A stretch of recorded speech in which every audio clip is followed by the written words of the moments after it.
Hello, everybody. Welcome, and thank you for joining us here this morning on what's quite a grey and soon to be, I think, very wet and dreich morning in Glasgow. Thank you for joining this ThinkIn. I'm Ellen. I'm a reporter at Tortoise Media. And this morning, we're going to be talking together in the room and online about who should be paying to save the rainforests. So we're going to talk about what we're saving, how we actually get the money to where it needs to go.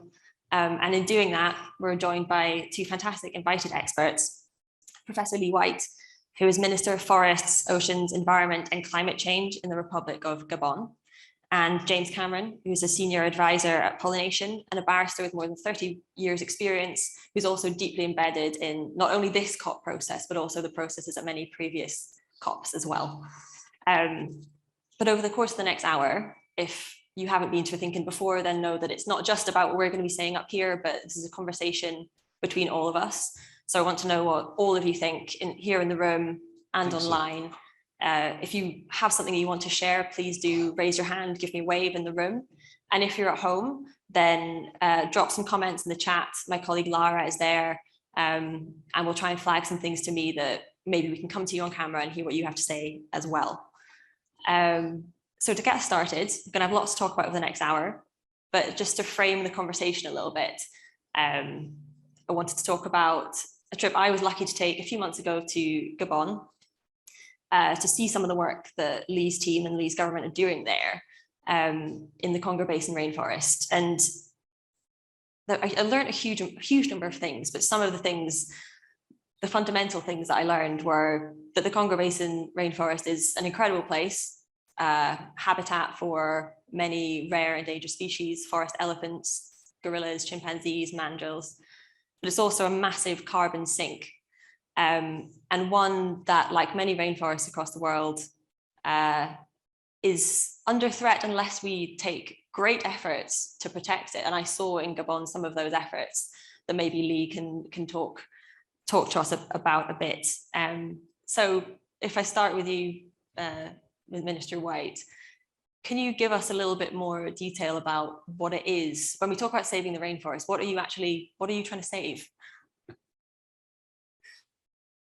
The Gabonese rainforests have been there for millions of years.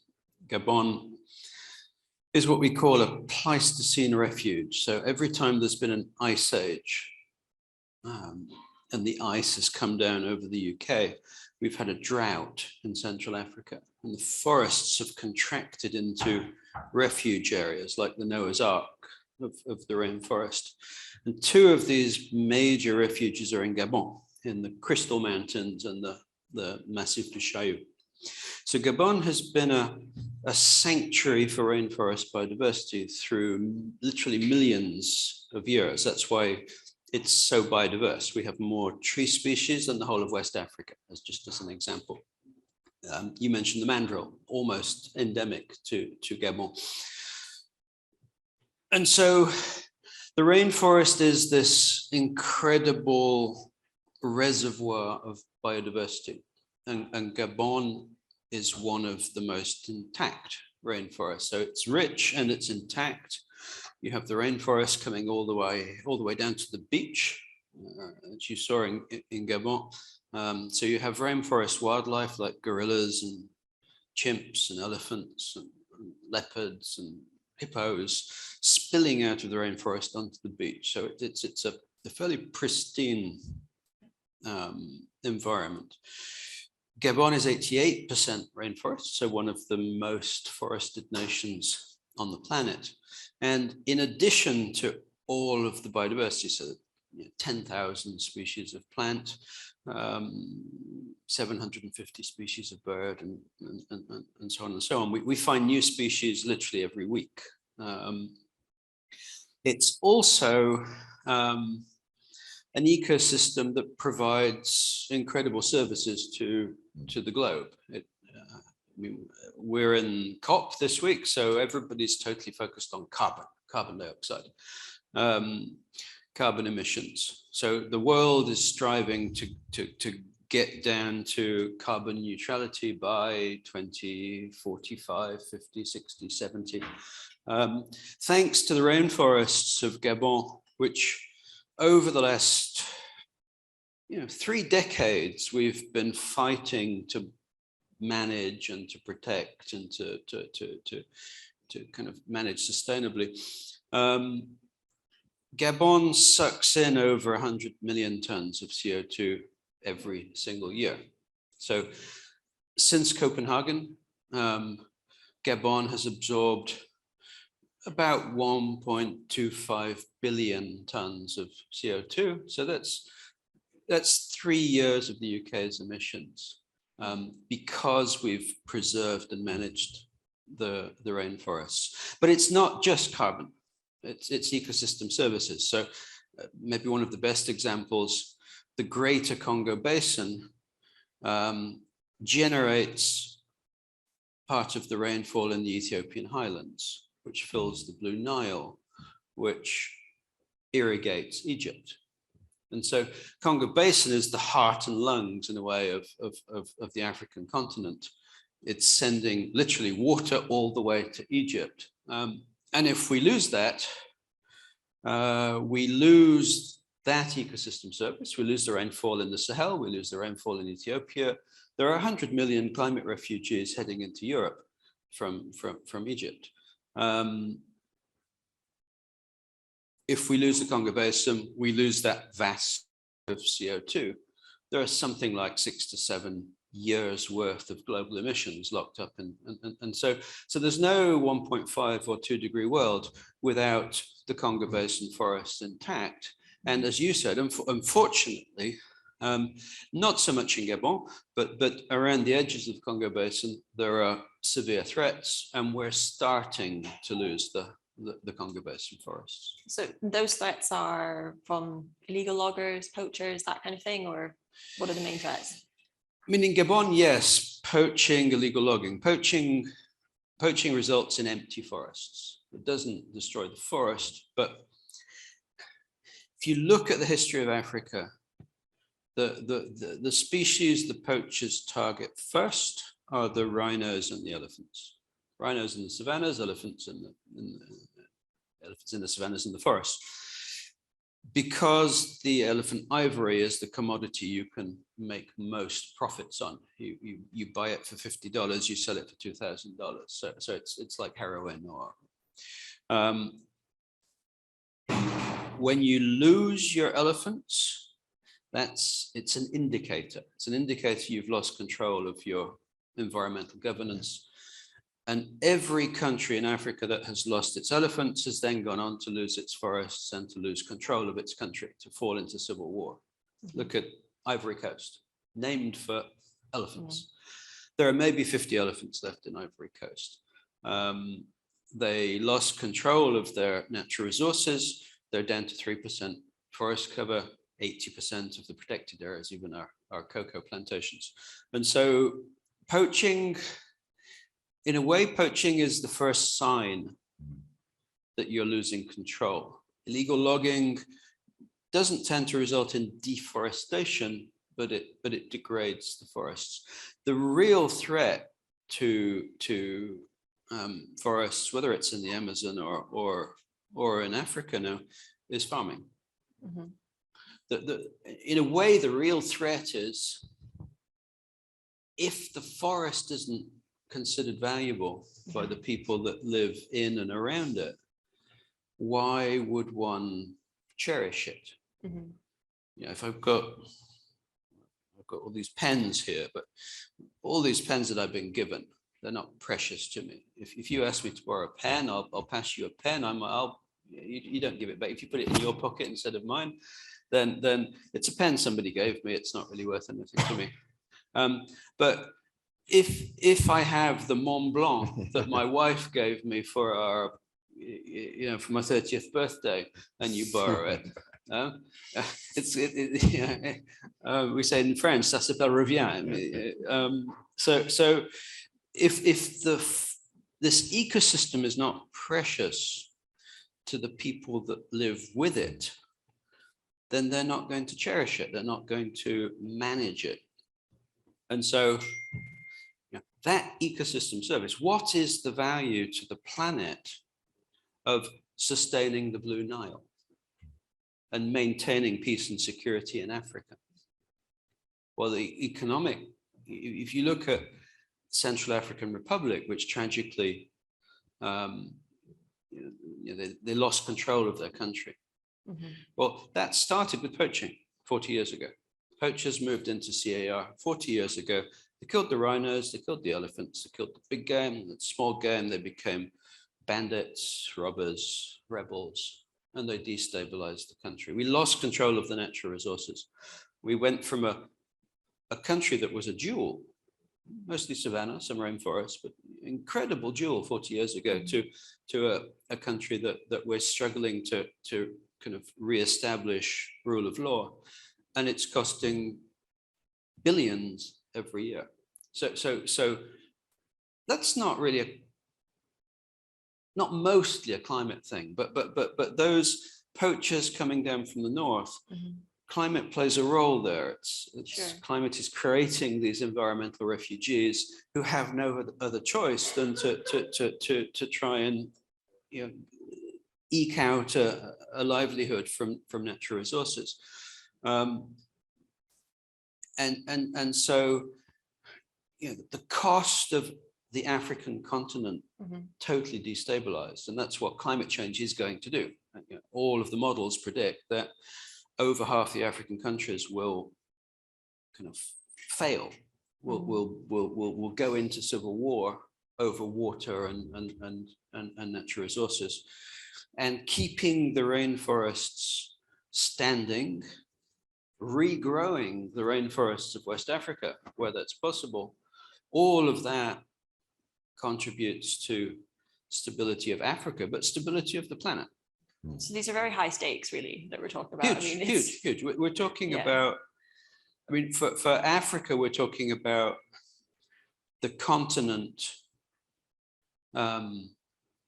failing in 30, 40, 50 years if we don't deal with climate change. Gabon, which is this precious sanctuary of rainforest biodiversity, which is stable, will be overrun by climate refugees in 30, 40, 50 years if we don't cut emissions, if we don't stabilize the forests, if we don't actually deal with the problems that we're meant to be dealing with. So the kind of one of the really interesting things that you said there is how we attribute the value to this forest, to a year of growth of a tree, or a particular area of rainforest. And would I be right to think there's kind of two different angles to come at that from? So there's how everybody here sitting in Glasgow, the value that we outside of Gabon attribute to that, and what perhaps investors or whoever are willing to pay to support that. But then also fundamentally, as you said, the smallholder farmer in Gabon who has to decide whether or not they're going to chop down a tree. And I think the question of maybe how we actually attribute value to that is something really interesting. I know, James, that you've thought a bit about this. Do you want to tell us a little bit? Well, you can attribute value to nature in many different ways. You can start with a philosophical principle. There are many cultures, West Africa, for example, in Ghana, that sacred groves, they're a way of attributing value to forested areas that have a spiritual, cultural value. There's no doubt that you can build up a kind of sustained respect for nature in a society. Indigenous peoples have been doing this for a very long time, and they really do understand how to live closely with the natural world. And that's probably the best expression of natural capital. But in our systems, our economic systems, if we don't value nature in various ways, they don't get valued in the transactions and decision-making that happen every day. They get substituted for some other more immediate value that is more easily tradable or converted into a currency. And we have experienced a dramatic loss in our natural capital endowment as a result of a whole series of more instantaneous, more immediate gratification associated with the value we do attribute to goods and services that ignores the intrinsic value or the residual value of natural systems upon which we depend for our existence. And now we've got to the point where we have an existential crisis, which we correctly brand or describe as a climate crisis, which overlaps and intersects with a biodiversity crisis. And it is sometimes, I think, a good lens for understanding what we need to do to focus on the value of nature and natural systems. So in trying to construct a new notion based upon ancient wisdom, frankly, of natural capital, we've got to work hard to translate those big philosophical ideas into something that is transactional, that can go all the way through to a contract which attributes value because there's a revenue stream attached to it, because there's a standard that has to be met before a good can be sold in a shop, because through a whole series of decisions, perhaps in a supply chain, little by little by little, the big picture valuation is reduced down to a very micro valuation on this or that product or service. It's a major, major task. And one of the things that we are literally experiencing here in Glasgow at COP is a bold effort to do that. There are some pretty big statements of intent being made here this week, principally on forests, but by implication, and today will be an example, by implication, a wider sense of the value of natural systems, commitments to deploy public money in that direction, commitments to pull in private money, lots of big statements of intent to go net zero in asset managers, asset owners, corporations wanting to deliver on net zero targets, big questions about how. And I suppose one of the things that I'm conscious of, maybe particularly today, where we are focusing on nature, is I want to see the follow through. I want to see the delivery mechanisms. I'm quite happy with the drumbeat in the first few days of this event. I think it's been significant, but I want to know how you're going to implement. I want to see what sort of instruments might emerge from these financial institutions.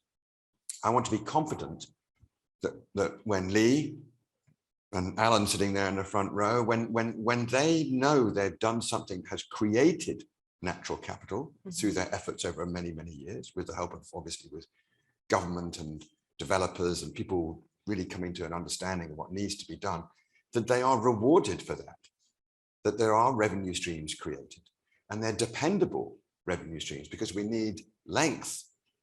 You know, we need to contract to deliver the public good over a long period of time in order to be confident that we are removing carbon from the atmosphere, that we're building up resilience in these systems, and yes, and that species can recover, as they will, given the chance.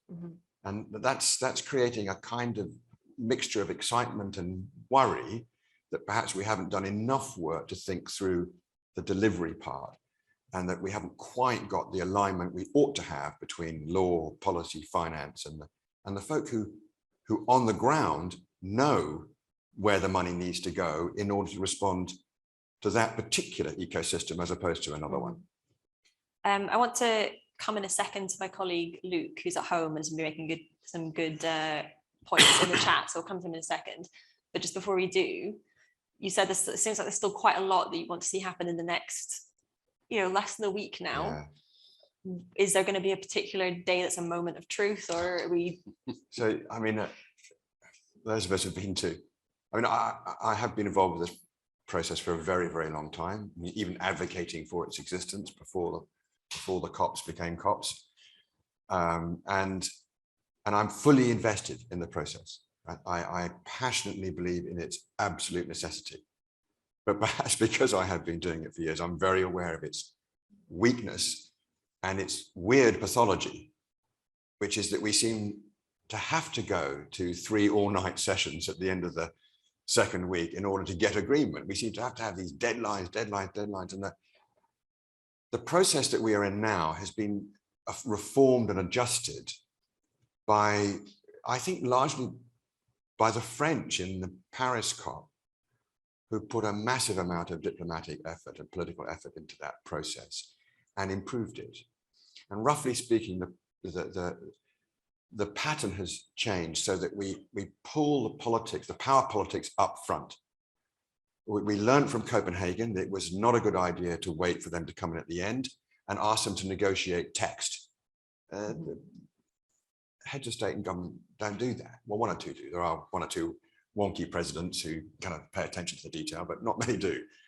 And you can't just leave all the difficult stuff to the end and have the power politics coming to sort it all out.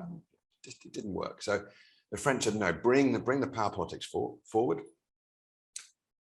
Give the negotiators who all know each other quite well and they all like, fight over commas and some, subordinate clauses, give them a direction, tell them to do their work according to this standard with that aim in mind. And then, if needs be, we'll come in and we'll say yes or no at the end. Yeah. Okay, that's where we are. This week, I'm quite pleased that the presidency has done that, but also has had a drumbeat of announcements, big ones, big numbers, quite bold, more coming.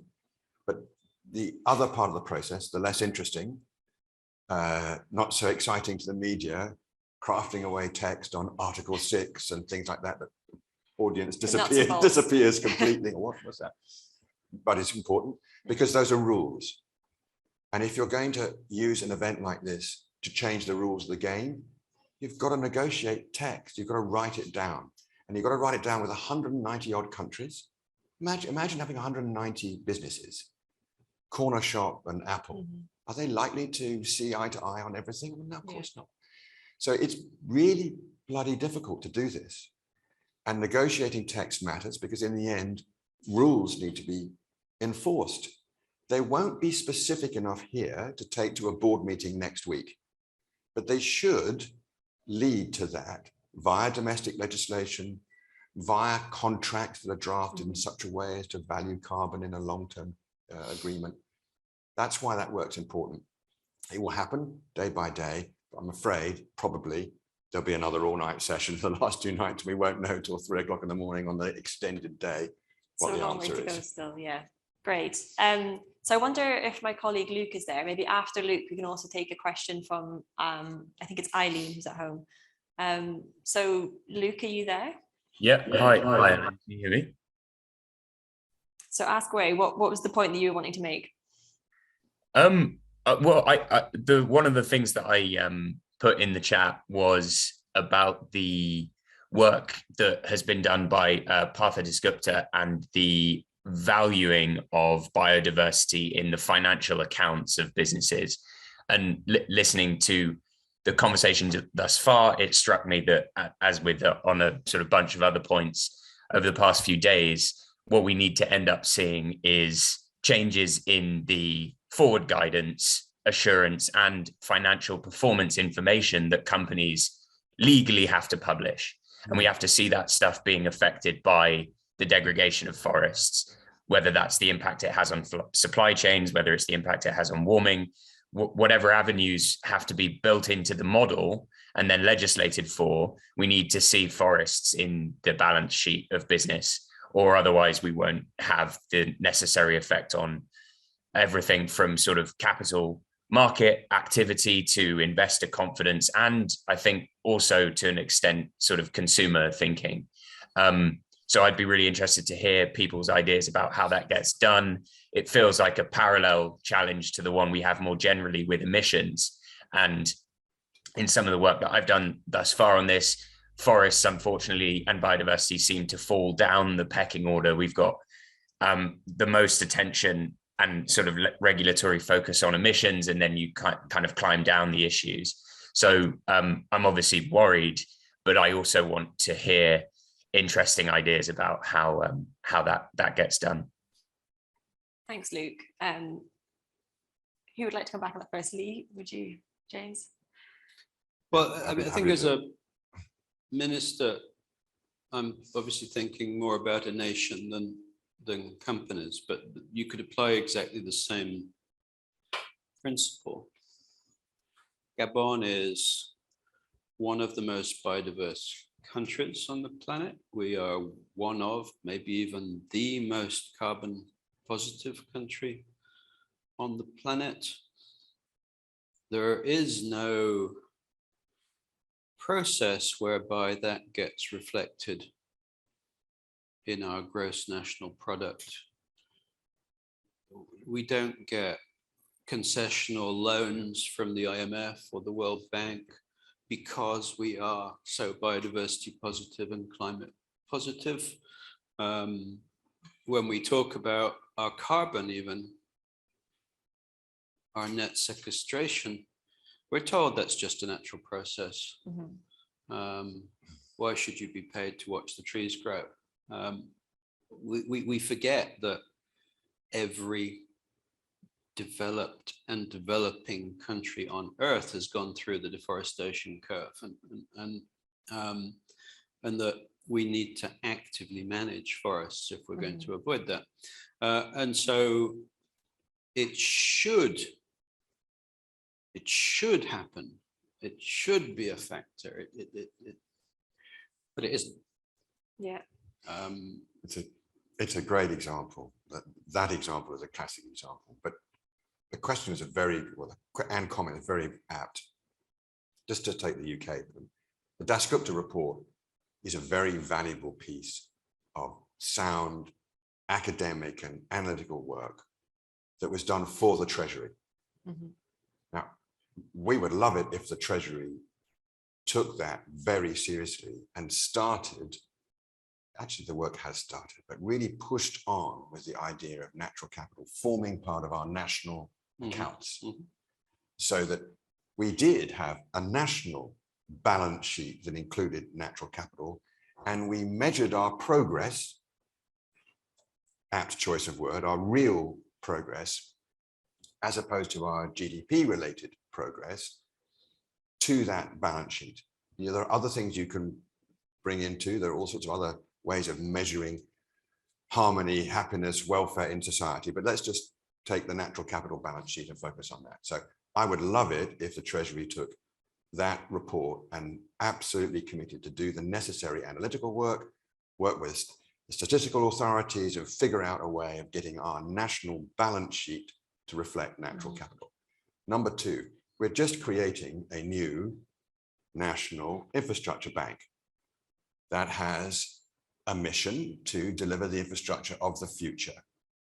It needs to have a natural capital mandate, not just because the infrastructure that we build has to be made resilient to climate change, has to deliver on our net zero commitments, which inevitably are going to involve focusing on enhancing natural capital to remove carbon from the atmosphere, but also because we ought to be using that institution to deploy public money alongside private money into our natural capital balance sheet.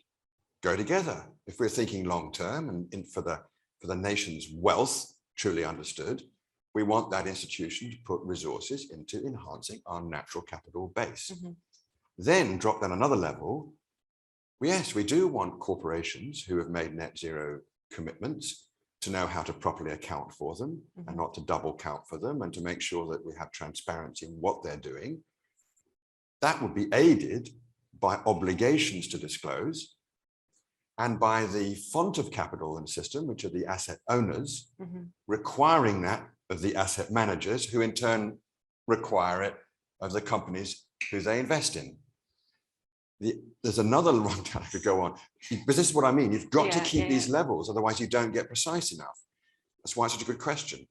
You could go another level down, which is to say that the performance of companies, boards, directors, remuneration, why not connect that to their ability to enhance natural capital rather than degrade it and get a financial return for so doing? And there are asset owners who are interested in that, big ones. So you would pay a CEO? Or based there are on examples of this now where a performance is now going to be judged against these criteria. I did an event yesterday with Anne Simpson from CalPERS, big Californian pension fund. They're just beginning to go down that route. They want to see boards chosen, and by the way, this is very difficult to do in practice, but directors taken off boards for their failure to deliver against these new benchmarks. Now we're just beginning to do this, but that's the implicit consequence of that very good question is you've got to go all the way through to these different levels of governance, influence, decision-making, and reward. Thank you. I wonder if we could in a second go to Eileen, and if there are any questions in the room as well, do put your hand up, give me a wave, and I'll try and come to you. Just before we go to Eileen, Emma Jackson's also making a point in the chat that we shouldn't also only be talking about plants to suppress the carbon, but also soil. I mean, when we talk today about saving the rainforest, it's not just the rainforest, but all the other habitats as well, and the other forms of, natural growth that can store away carbon. In the UK, of course, peatland also really, really crucial. For sure. In fact, one of the things that we can do is to focus on soil.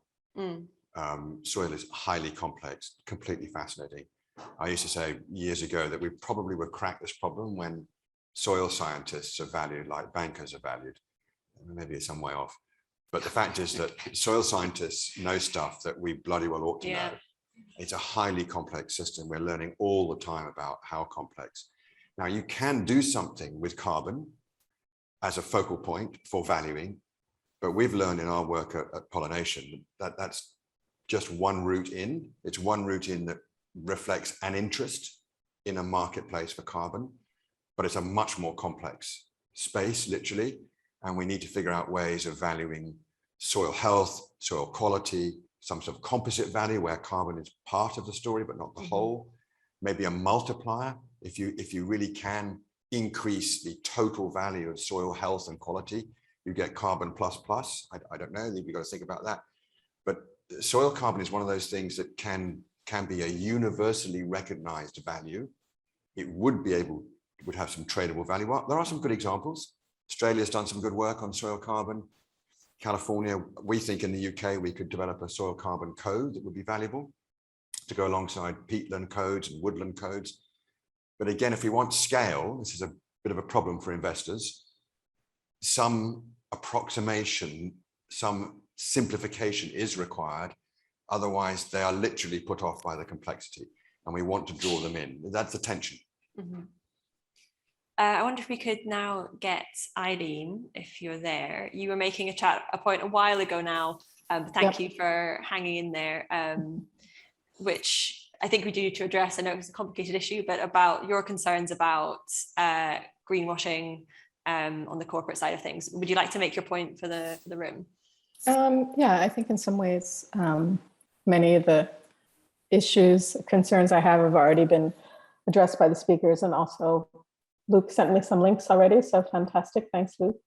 My question was a rather simple one, was how do we understand these debates and discussions about reforestation in relation to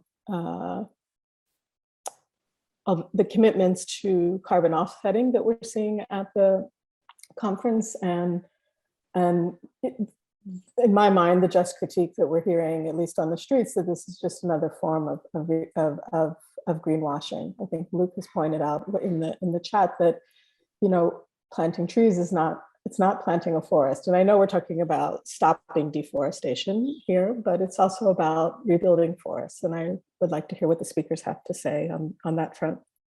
Thank you. I think we're in a world where there's more and more transparency. So you go onto Global Forest Watch, and they're doing a decent job at ranking countries by their deforestation, at least, maybe not the degradation so much. I think as all the new satellites go up, we're going to get, in the next 10 years, we're going to get better and better and better at knowing what is happening. And when and there is transparency, and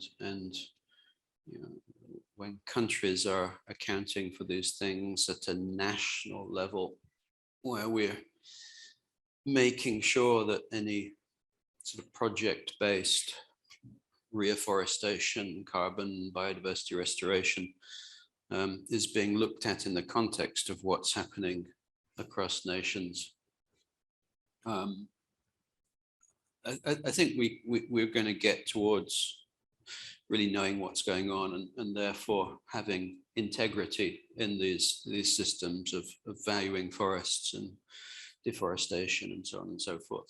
So I think, you know, certainly in Gabon, we everything is done at a national level. We work with pretty much any scientist that's willing to help. We work with NASA, we work with the Norwegians on forest monitoring. We created our space agency, we do our carbon plots, everything goes into the UN system, everything is, we don't actually do any sort of voluntary carbon stuff at all. Everything is at a national level and is going through the UNFCCC to be Paris compliant.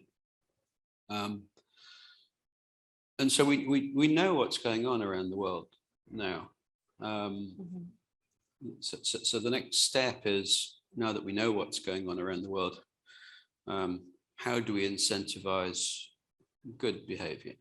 And there are some things we can influence because cutting trees down is an active process undertaken by humans.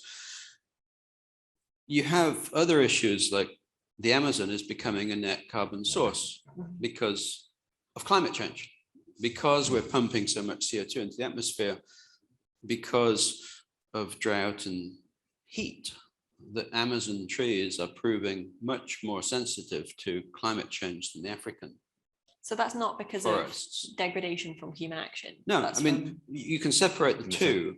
There are a lot of emissions in the Amazon because we're cutting trees down to ranch cattle or whatever, plant oil palm, cocoa, coffee, all of those things. But separate from that, if you just look at the primary forest that's not being attacked, look at the forest protected in sort of indigenous reserves, the forest is starting to die. It's emitting, not quite, it's almost emitting more carbon than it's sucking out of the atmosphere. And is that again? And so it's about to switch. We're at a turning point where, because of climate change, the Amazon is sick, and that's, you know, monitoring that is more difficult. We can do it, but responding to that is incredibly more difficult, because it means reducing the carbon dioxide concentration in the atmosphere. It means more than net zero. I mean, we have to get beyond net zero because we're going to overshoot the 1.5. And every 0.1 degree we rise, the Amazon is going to be emitting more and more CO2. And so there are feedback loops where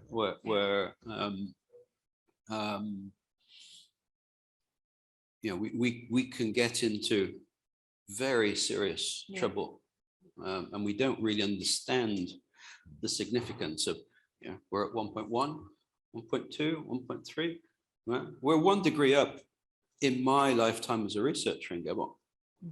I've been measuring temperature on the temperature gauge in my research station for 35 years, and we're 1 degree up. Every single 0.1 seems to have an impact. And so it could well be that the African forest, which is more resilient, probably because it's suffered more from kind of natural climate change as opposed to human-driven climate change in the past. You know, our emergence as a species is linked to climate change. There's a very severe phase of climate change 5 million years ago that pushed apes to move out of the rainforest into the savannas.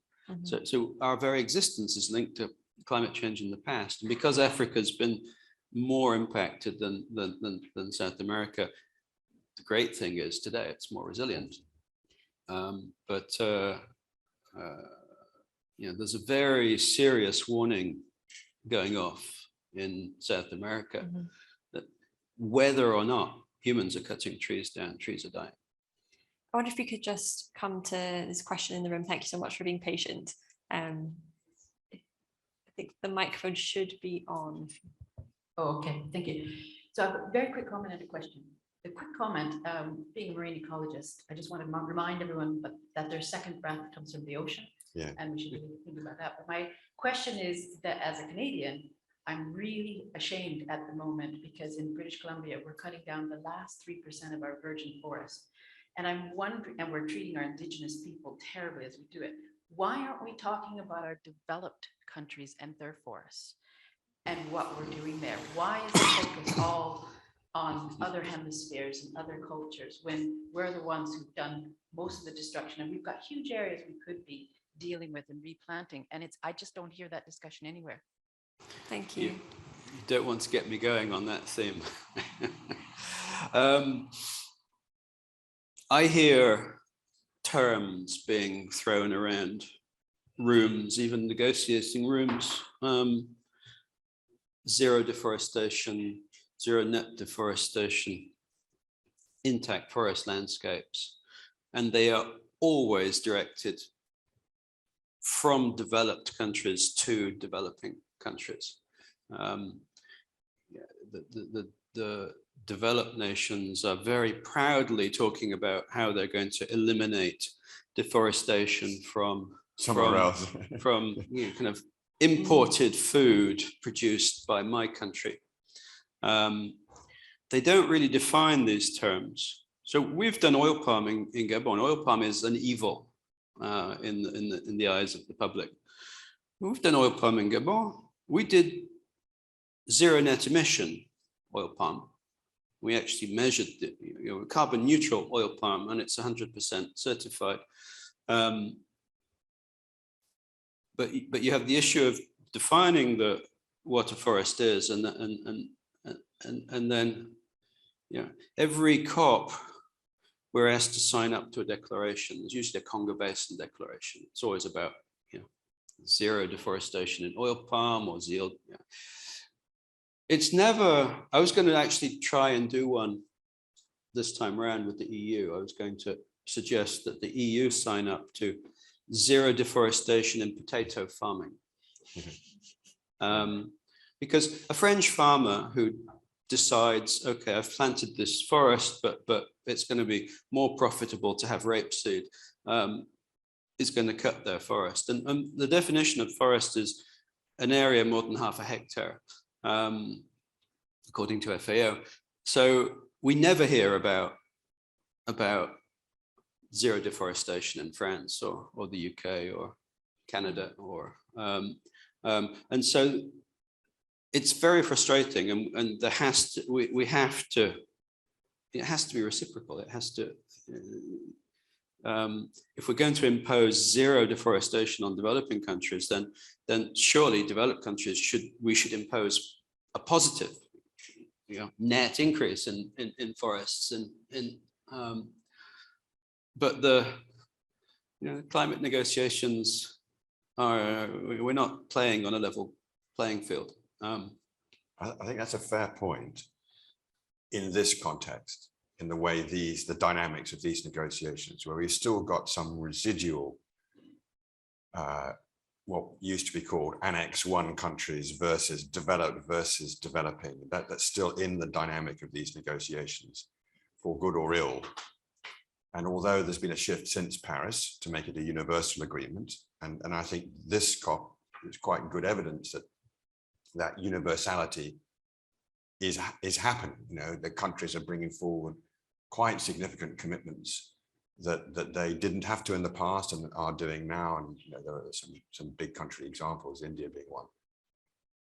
But there's a parallel discussion that perhaps you're not picking up so obviously in these negotiations, but is there on concepts like nature positive and natural capital, which doesn't have north-south or developing country boundaries to it.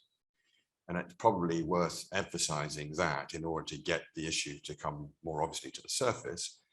In the UK at the moment, there's a complete rethink of the way we manage land in the UK, with new incentives, removal of one subsidy regime and replacement of another. Very difficult to do and not complete yet, but it is part of an attempt to restore some better analytical framework, as well as some system of values around land that would deal directly with that issue of why on earth should we shift attention to what's going on somewhere else when in our own country we've massively depleted our natural capital base.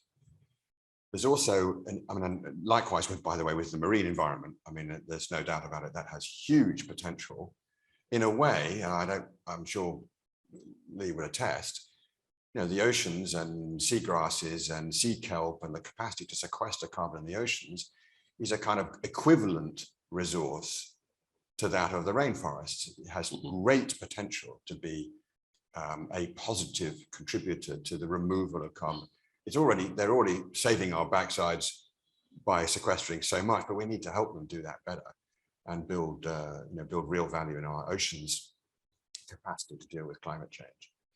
But I do think you're right that sometimes our conversation here in this context is still skewed around what somebody else should do somewhere else rather than what we do at home. And it's often oversimplified. I mean, I guess, yeah, 190 odd countries, you have to simplify things. But okay, we're talking about zero deforestation in commodity chains. Are the Swiss? I mean, the Swiss always do things by referendum. Are the Swiss going to ban chocolate? Really? You know, is the political support in Europe to ban chocolate? Because there's, I don't know what the percentage is, 1%, 2%, 3% of chocolate is made from a zero deforestation commodity chain. We need to dig deep into these things and have an adult discussion about how we're going to do it.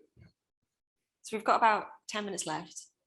Right at the end, I would like to come to my colleague Giles, who's been sitting scribbling away in the audience, and I'm sure has some great thoughts to help us kind of bring together everything that we've said. But you, before we came on, James, you talked about how we've had this big announcement earlier in COP about 20 billion and the Glasgow Declaration of leaders on forests and land use. But you mentioned that there's more going to be coming. What can we expect to see today in the coming days? You know, I hinted at it before, and I obviously have to leave it for the announcement to be an announcement. But my sense is that we've had big statements of intent on forests.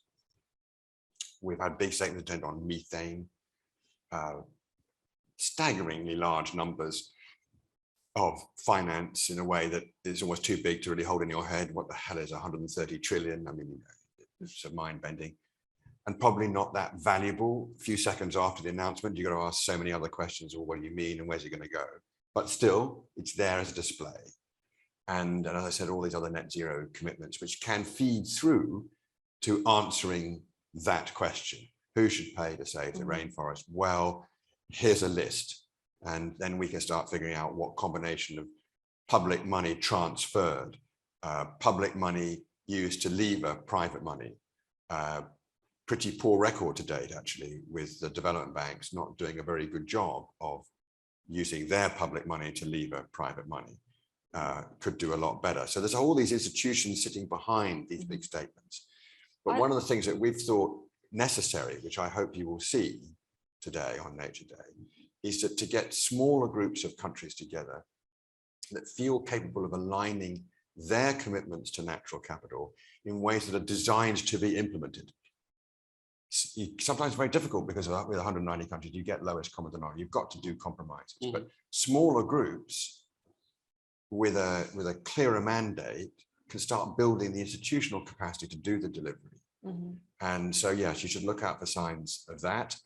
But also between now and the biodiversity COP, which is to come next year, really important space to open up to get something done that really looks like an implementable agreement on natural capital. Perhaps not with a lot of countries, some obvious candidates sitting close by, but there may well be a sort of leader group in the commercial sense of buyers and sellers, but also where there's a genuine alignment of interests, where you could display the ways in which you're valuing natural capital. I think you'll see some stuff today that will be encouraging in that respect. Interesting, yeah. And Lee, from Gabon's perspective, are there things that you can share that you still are hoping to achieve, conversations you're still hoping to have in the next few days that you can kind of point us to and give us a little bit of insight into what your goals are for the rest of COP? Yeah, people keep asking me what do you want to get out of the COP, and I've been to many of these as a negotiator.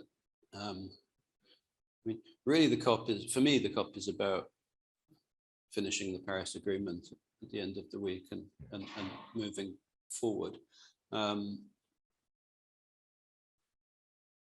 that I'm a minister, I have less work to do this week, so I get the chance to meet with you and talk about things. You know, I think the announcements have been great, and I feel almost guilty when I look at, you know, 15 billion for forests, 1.5 billion for Congo Basin.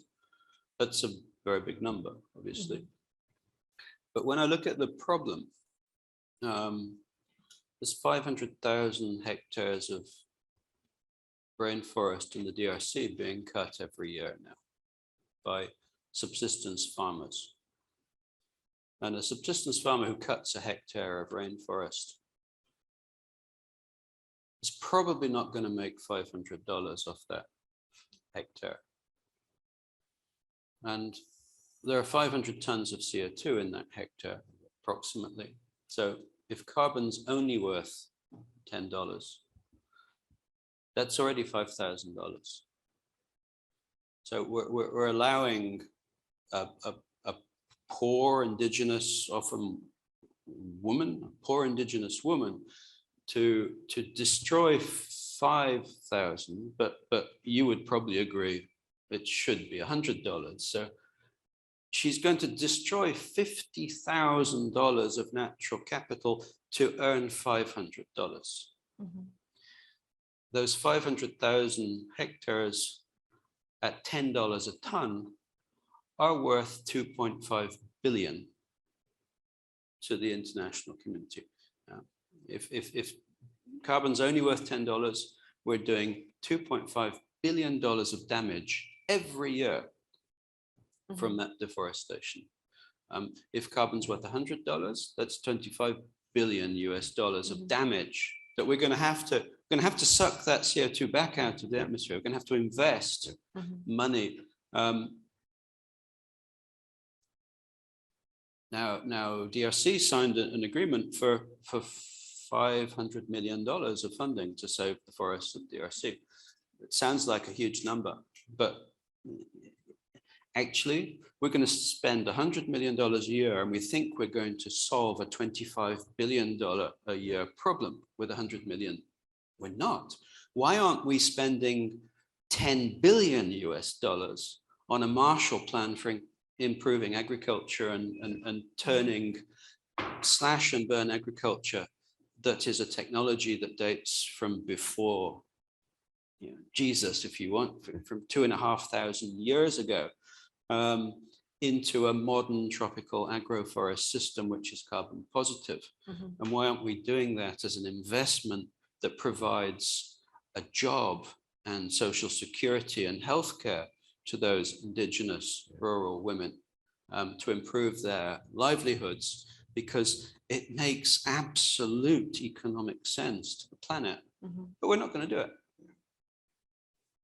Because we can't, because people don't understand. I mean, there is no sign that we're going to do it. I think there are signs we're going to do it. I just think we haven't designed the system for delivering the resources anywhere near well enough yet. So I think I'm prepared to be optimistic about the signs, mm-hmm. about the symbols, mm-hmm. about the shift in consciousness, which I genuinely believe is happening. And it's an intergenerational experience too. You could feel that yesterday. I think that is happening. But the plumbing in the economic system isn't there. The inertia in the economic system is powerful. The interests that are vested in the extraction of value out of the current system is really, really strong. And it needs direct challenge. That's partly political, it's certainly legal, but it's also to do with the way in which we structure power, how we make decisions, who makes decisions. There's a lot going on there. But I do think we are in a moment where that shift in consciousness is present. It hasn't manifested itself yet in the way that you describe. I really like the way you frame that. I think that's a brilliant way to think about how you attribute value, and also who should receive the value, the people who should receive the value to make that choice in their lives to advance their own interests as well as the rest of us. Oh, we have a question or point in the room. Please go ahead. Thank you very much.